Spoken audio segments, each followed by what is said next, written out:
Bike के धक्का से सिविक वॉलेंटियर की हुई मौत। शिवदासपुर थाना के कल्याणी एक्सप्रेस वे संलग्न बजाज शोरूम के नजदीक बाइक के धक्का से सिविक वॉलेंटियर भोला यादव की मौत हो गई। वह शिवदासपुर थाना में नियुक्त था।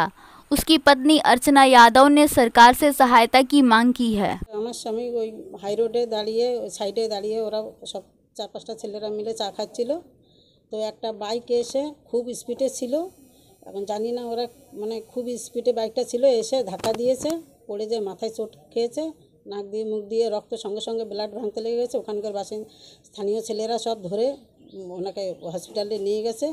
আমরা খবর পেয়ে আমরাও দৌড়িয়েছি হসপিটালে। তো আমাদের যে সিদ্ধাসপুর থানার এইটা নিয়ে তো আমরা আজকে 2 দিন থেকে এরকম করছি, হসপিটাল বাড়ি করে বেড়াচ্ছি। লাশ এখনও পোস্টমর্টম এখনও হয়নি, ওখানে আছে। আর আমাদের সিদ্ধাসপুর থানায় গেছিলাম, তো উনি বড়বাবু ডেকে বললেন যে সরকারি যেটা বেনিফিট পাওয়ার সেটা আপনাদেরকে আমরা পাইয়ে দেবো, আমরা এটা গ্যারান্টি নিচ্ছি, এটা আমরা করে দিয়েছি, সেটা আপনারা পাবেন। আর যারা এটা করেছে তাদের সাথে আপনারা বুঝে নিন। আপনি কি সিদ্ধাসপুর থানায় কমপ্লেন করেছেন? কমপ্লেন সিদ্ধাসপুর থানায় কমপ্লেন মানে নেয়নি। আমরা চাইছি যে এটার এখন একটা কিছু একটা সে শিক্ষা পাক, সে একটা কিছু মানে করুক, আমার এত বড় একটা ক্ষতি করে দিয়েছে।